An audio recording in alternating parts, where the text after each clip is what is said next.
してるだけじゃ進まない男なら誰かのために強い。Hi guys, welcome back to my channel.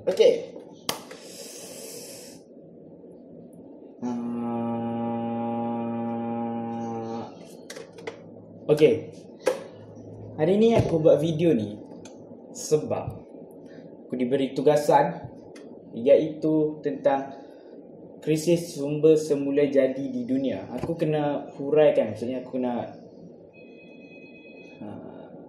apa-apalah. What? Tapi tugasan ni diberikan oleh Cikgu Jus. Hello Cikgu Jus, kalau Cikgu Jus tengok. Okay.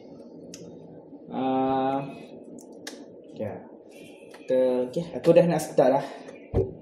Okay. Krisis sumber semula jadi di dunia. Okay.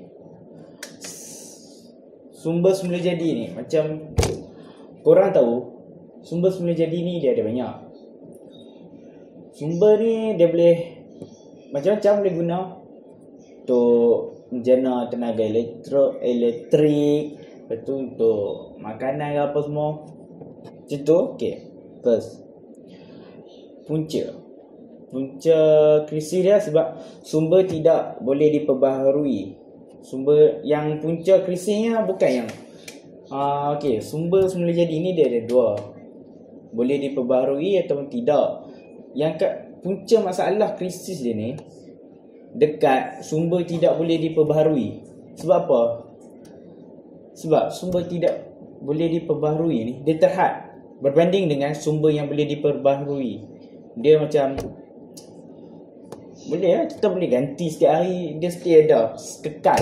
Kalau yang tidak boleh diperbaharui ni, dia tak kekal lah. Dia macam akan habis satu hari nanti. Okay.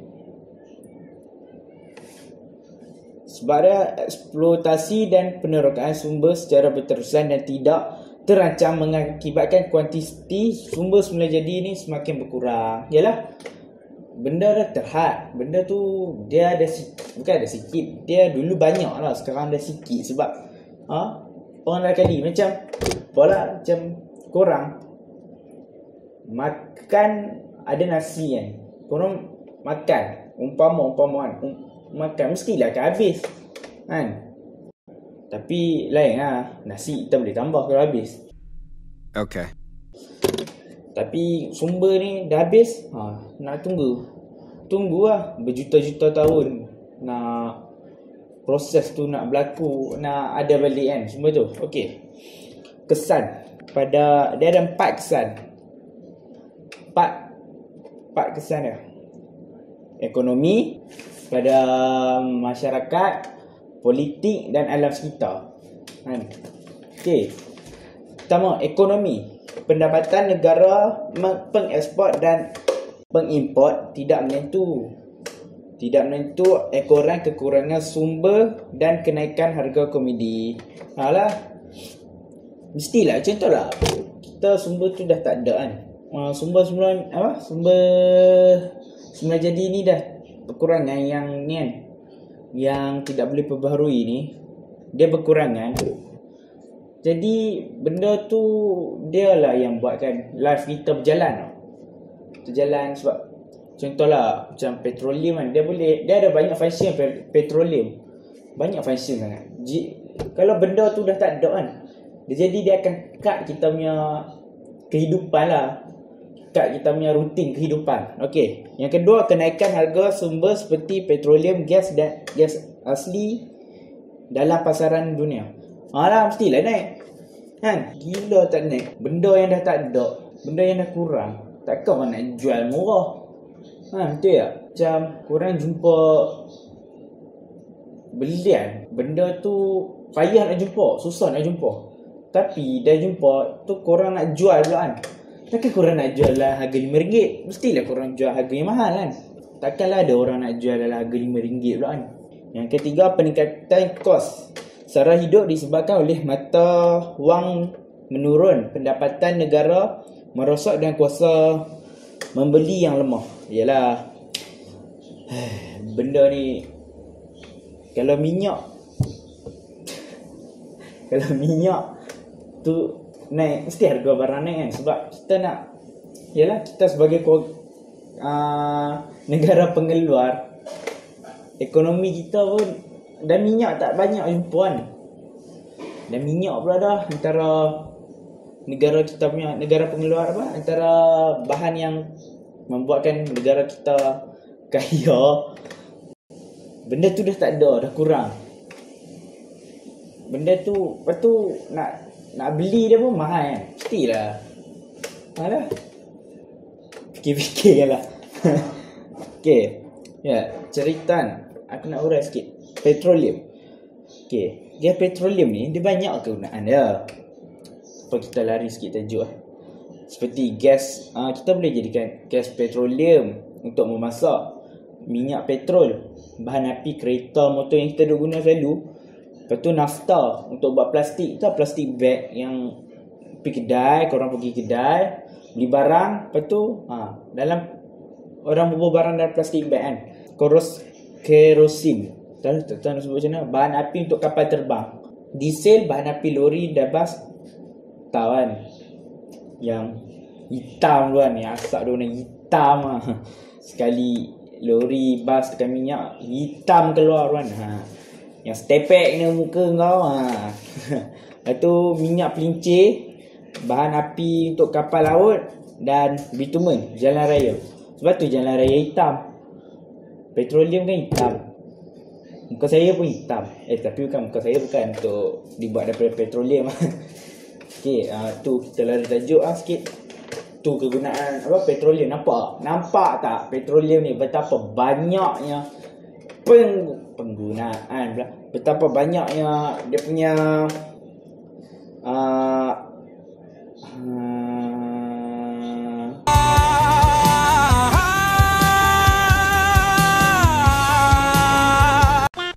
banyak kegunaan.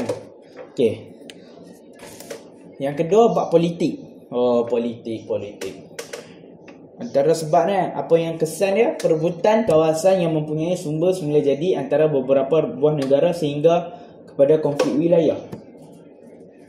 Mana tak jadinya konflik? Contohlah, satu tempat tu, mereka jumpa minyak. Lepas tu, contoh kat laut kan. Laut kan ada yang bahagi, ada setengah laut ni dia jadi macam ada perairan negara. Setiap negara ni dia mempunyai pengairan dia sendiri lah.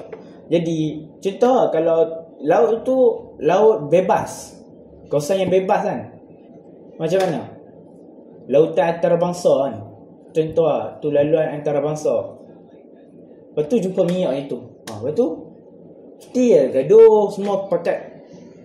Semua pakai duk claim, tempat aku, ni tempat aku. China kata ni tempat aku. Lepas tu Malaysia kata ni tempat aku. Thailand kata ni tempat aku. Lepas tu mau tak gaduh, boleh jadi perang walaupun baik macam mana pun, dunia ni dikaburi oleh mata duitan, oleh duit. Lepas tu yang tu tekanan politik kepada atas negara pengeluar sumber. Yalah, mana tak ni kan. Tengok macam Malaysia lah, politik pun tak mentu, apatah lagi sumber ni kekurangan kan. Lagi bergaduh macam tu lah. Itu berlaku konflik politik dan sebuah negara, ekoran timbulnya pelbagai krisis. Saya tak nak cerita panjang-panjang bab ni sebab nanti takut faham sendirilah. Politik kita pun tak berapa nak elok. Okay, masuk bab yang ketiga. Makcik. Duduk cik, duduk. Sabar cik. Sabar. Duduk cik. Cik, sabar cik. Okay, so bab tiga. Yang kesan ketiga, masyarakat. Yang pertama, peningkatan kadar kemiskinan meningkat. Yalah, mana tak meningkat kadar kemiskinan kan? Dah kos sara hidup pun naik. Kita tengoklah, sekaya mana pun bagi aku Mestilah ada je kadar kemiskinan. Tapi tengok pada bab ni kan, kadar kemiskinan meningkat. Pertamanya sebab kos sara hidup lah. Yalah, sumber pun dah berkurangan. Lepas tu minyak apa semua naik kan. Kos untuk membeli sumber tu pun dah meningkat. Mestilah kos sara hidup mesti meningkat kan. Macam tu lah. Peningkatan kadar kebuluran. Yalah, mestilah kebuluran tinggi. Kadar kemiskinan meningkat, kadar kebuluran pun meningkat. Betul tak? Orang dah miskin, takkan boleh makan McD sehari. Takkan boleh makan ni. Dah tak ada duit. Tapi tu betul-betul miskin lah. Ada je yang tak berapa miskin tu. Tapi kalau kita tengok kan, miskin naik, mestilah kebuluran naik. Fikir kan. Betul. Wujud pelbagai masalah sosial dalam masyarakat. Alah, wujud lah. Mestilah wujud. Kalau sini miskin kan. Lepas tu ada orang ni pergi bantu apa. Lepas tu gaduh menunjuk. Ada pula macam tu. Lepas tu ada yang kami lapar. Lepas tu kawan ni tak nak bagi. Bergaduh lah. Lepas tu mula bergaduh lah. Lepas tu tu hancur lah negara tu. Saya ingin bertanya satu soalan kepada adik. Makcik, kenapa muka adik handsome sangat? 나란 놈은 답은 너다. 나 쉽게만 해도 내가 말이 안 돼도.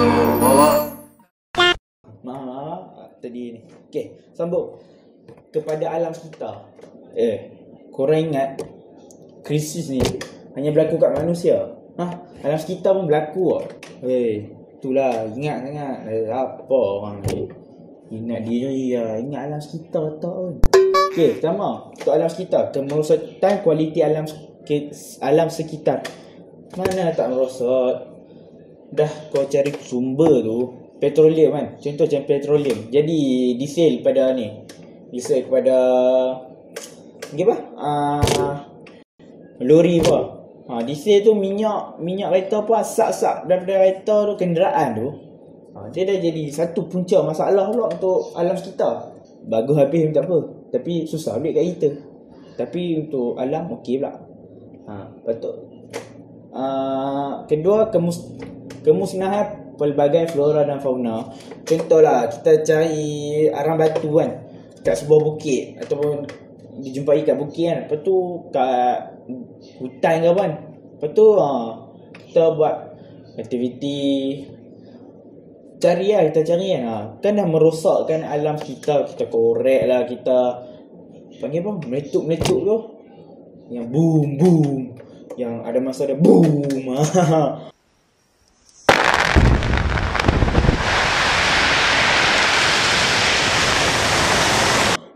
Merosakkan tu kan. Macam aku pun pernah pergi kat Perak kat mana. Adalah mereka cari biji timah ke biji timah ke. Memang daripada bukit mereka gali masuk sampai ke dalam bawah tu kan. Memang rosak betul. Tu berlaku tidak keseimbangan alam sekitar. Yalah, haiwan mati, pokok mati, alam sekitar kan. Jadi macam tak stabil lah. Pokok dengan tak belen. Tu ekonomi sumber semula jadi makin berkurang. Yalah, dah cari banyak, mana tak kurang. Takkanlah benda tu dah nama pun tidak boleh diperbaharui. Yang sikit-sikit dah ada terhad dah. Dah ada terhad, takkan boleh nak tambah. Memanglah macam ni, tapi ini mengambil masa bertahun-tahun. Faham? Bertahun-tahun. Okey, dari sini nampaknya yang aku dapat Senayan, pengajaran dia Senayan. Kita ni kan kena pandai berjimat cermat untuk masa hadapan. Untuk masa hadapan anak-anak cucu-cucu kita kan. Kita kena cermat lah supaya benda ni kekal. Maksudnya anak-anak cucu kita pun akan dapat merasai tenaga walaupun tenaga ledan. Jadi untuk alam sekitar, bagi aku pengajaran bagi alam sekitar kan. Kita kena jaga alam sekitar. Benda-benda tu, benda-benda ni kan, yang mencari sumber ni kan, dia dah merosakkan alam sekitar kan. Aku rasa kita kena kawal supaya bukannya sumber saja takkan habis. Jadi alam sekitar pun still tak musnah lah. Macam hutan-hutan kan tak musnah, bukit-bukit tak hancur sebab aktiviti mencari sumber-sumber ni lah. Okay, sampai di situ saja. Yang mana tak subscribe lagi, please lah, rajin-rajin lah tekan button subscribe tu. Ya Allah, tak susah pun, free je nak tekan. Guna sedikit je tenaga untuk jari bergerak. Tekan. Okay. Assalamualaikum dan jumpa lagi.